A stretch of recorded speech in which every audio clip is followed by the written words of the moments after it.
지금은 자신의 역사가 그 종말을 고하는 모습을 목격하고 있지만 장차 이 민족의 정기가 어둠에서 깨어나면 잠이란 죽음의 가상이기는 하나 죽음 그 자체는 아니라는 것을 증명하게 될 대한제국의 국민에게.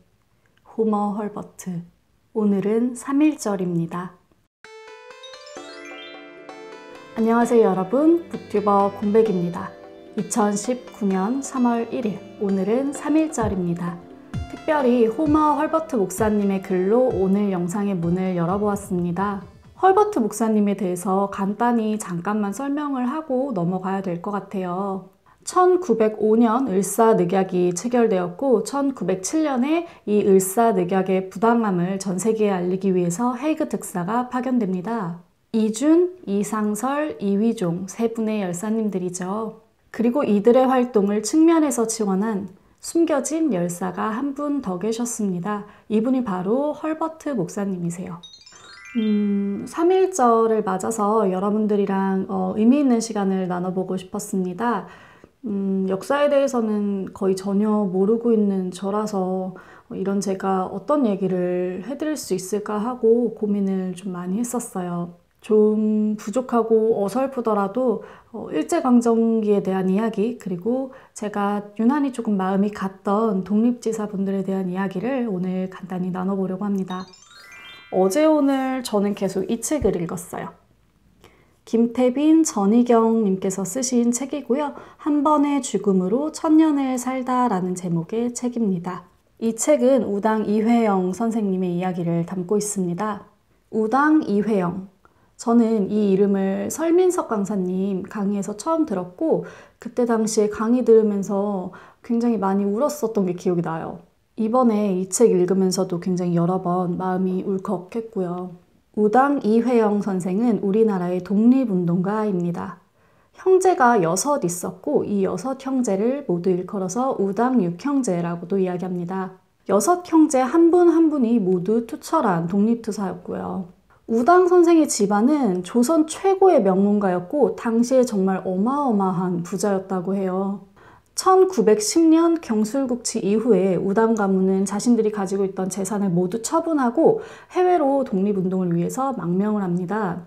이때 이들이 독립운동을 위해 급하게 처분한 재산이 현재 돈으로 치면 적게는 600억 원, 많게는 2조 원까지 계산이 된다고 하니까 정말 어마어마한 부자셨죠.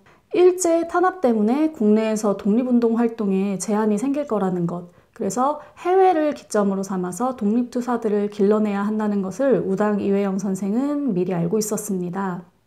우당 6 형제와 그 식솔들, 대략 60여 명의 많은 사람들이 한겨울의 만주벌판 추위와 싸우며 이동했습니다. 이동한 곳에서 그들은 학생들을 가르치는 경학사를 세웁니다. 이후에는 우리가 흔히 알고 있는 신흥무관학교의 전신인 신흥강습소도 개교하고요. 경학사의 취지문에는 이런 글이 실려 있습니다. 슬프도다 사랑하는 조국이여. 차라리 칼을 빼 목숨 끊고 싶지만 이 한 몸 죽는 것 또한 적이 바라는 바이다. 곡식 끊어 굶어 죽고 싶으나 나라를 팔고 이름을 사는 일이라 이 또한 차마 할 수 없도다. 언제까지 눈물을 삼키며 치욕을 당할 것인가. 이제 우리는 힘을 길러 조국의 불빛을 밝히겠노라. 이후 독립운동에 지대한 영향을 끼쳤던 대한의 독립투사들 중 상당수가 이 신흥무관학교를 통해 양성됩니다. 우당 6형제는 자신들이 가지고 있었던 그 많은 재산을 모두 독립운동에 사용합니다. 정작 식솔들은 일주일에 3번도 밥을 못 먹을 정도로 어렵고 궁핍한 생활을 했다고 하네요. 이회영 선생님의 부인 이윤승 여사가 쓴 서간도 시종기라는 책을 보면 이러한 상황이 굉장히 잘 드러나 있다고 합니다. 이 서간도 시종기라는 책을 제가 너무 보고 싶어서 인터넷에 찾아봤는데 현재는 절판 상태더라고요. 우당 6 형제들 중에 5분이 광복을 보지 못하고 돌아가십니다. 형제 중 5째인 이시영 선생만 살아서 광복을 맞이하게 됐는데 이분이 바로 우리나라의 초대 부통령입니다. 이후 이시영 선생은 이런 말로 형제들을 회상합니다. 옛적 경술련 겨울 형제 6인이 함께 남만주로 가서 나라를 되찾고 일본을 망하게 하려고 도모하여 만번 죽기를 무릅쓰고 간신히 분투하였다. 어느덧 36년이 흘러 누차 상전벽해를 겪으니 형제는 모두 죽고 처자는 전부 세상을 떠나서 나 한 사람만 초라하게 말리 먼 하늘 아래 형체와 그림자가 서로 비추고 있다. 사람이 묵석이 아닌 이상 어찌 괴로운 심정이 없겠는가. 이 말이 형제들의 삶을 굉장히 잘 전해주고 있다는 생각이 들어요. 제가 이번에 이 책 보고 이것저것 찾아보면서 너무너무 반성했던 것은 마음이 굉장히 죄스럽고 무거웠었던 것은 제가 그동안 수없이 독립투사분들의 무덤과 비 그리고 동상들을 지나치면서 정말 아무런 생각이 없었다는 점입니다. 저는 태어나서 대학교 다닐 때까지 쭉 용산에서 살았거든요. 남산이랑 종로가 굉장히 가까워서 맨날 산책도 가고 놀러도 가고 그랬단 말이에요. 그런데 이 책을 보니까 그곳에 정말 많은 독립투사분들의 흔적이 남아 있었습니다. 우당 형제의 집터와 이시영 선생님의 동상도 다 근처에 있더라고요. 아니, 내가 하다못해 그분들의 이름만 알고 있었어도 혹은 내가 미리 알지는 못했더라도 그 비석과 동상들 앞에 있는 설명만 한번 제대로 읽어봤어도 좋았을 걸, 그런 생각이 좀 뒤늦게 많이 들었습니다. 한 3개월 전에 양화진 갔을 때도 제가 분명히 헐버트 목사님 묘를 봤거든요. 그때도 진짜 별 생각 없이 나 이거 헤이그 특사 교과서에서 본 적 있다고 그냥 외국인 분이 독립운동 했나 봐 그냥 이러고 넘어갔었거든요. 당시 독립을 위해 애쓰셨던 분들이 정말 수도 없이 많잖아요. 후대에 이름을 차마 남기지 못하고 돌아가신 분들도 많을 거고요. 3.1운동을 비롯해서 독립운동에 힘쓰셨던 그 많은 분들을 제가 하나하나 똑같이 기억하고 똑같이 공부하고 똑같이 다룰 수는 없겠죠. 그거는 불가능하겠죠.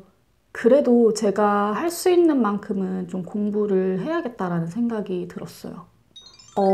제가 최근에 읽었던 책들 중에 우연히 일제강점기 시대를 다루고 있는 책들이 많아서 여러분들께 오늘 잠깐 소개를 좀 해드릴게요. 먼저 이 책입니다. 방금 제가 말씀드렸었죠. 한 번의 죽음으로 1000년을 살다라는 책입니다.